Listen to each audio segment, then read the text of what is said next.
Bonjour la République. Il n'est jamais trop tard pour entendre, pour voir, pour découvrir, pour exprimer le fond de sa pensée. Avec un peu d'audace, nous pouvons faire entendre nos voix. C'est dans cet esprit que nous allons prendre la direction de Yaoundé, la capitale camerounaise, qui va se transfigurer ce jour en capitale de la CEMAC. Le temps du sommet des chefs d'État. De quoi parleront les pères de nos nations? Malgré les supputations, l'ordre du jour sera communiqué séance tenante. Qu'à cela ne tienne, les populations de nos quartiers ont formulé quelques doléances à l'endroit de nos chefs d'État. Chers pères de nos nations, c'est une grâce particulière de savoir que vous êtes arrivés dans la capitale du grand pays alias continent pour parler certainement de l'avenir de nos populations. Nous, population de Tanga Sud, nous vivons dans une ville cruelle où l'insécurité grandissante a favorisé le pillage partout. Et si rien n'est fait, l'insécurité foncière va nous enfoncer dans l'abîme.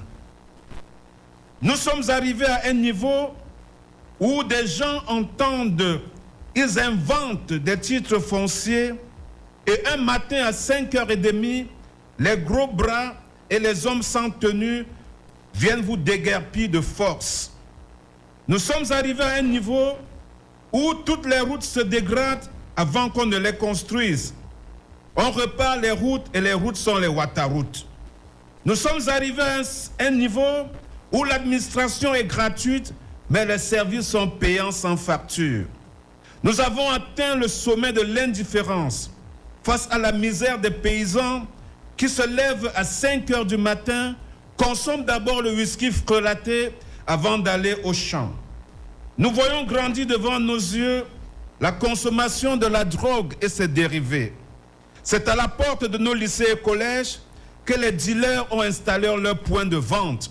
Avec ceci de particulier, que chaque établissement scolaire est entouré de débits de boissons pourtant interdits par la loi. Chers pères de nos nations, nous vous prions de vous désunir par l'absence véritable de la circulation des biens et des personnes.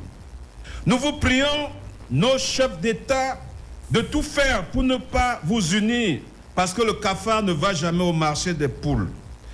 Nous vous prions d'accepter une fois de plus la coopération avec l'Occident, parce que grâce à la coopération internationale, c'est le voisin qui dicte à ta femme, à tes enfants et à toi-même, le chef de famille, ce que vous allez manger, comment vous allez vous habiller. C'est à votre voisin que vous allez déposer tout votre argent. Et en tant que de besoin, il va prélever un peu sur votre propre argent pour vous accorder un prêt avec intérêt. Chers pères de nos nations, au cours du sommet qui se tient, au nom du bien-être de vos populations, nous, population de Tanga Sud, vous encourageons à vous diviser pour mieux vous unir, pour faire de nos banques nationales des institutions qui sont comme le Mboma. Le Mboma qui avale seulement l'argent, mais ne finance aucun projet.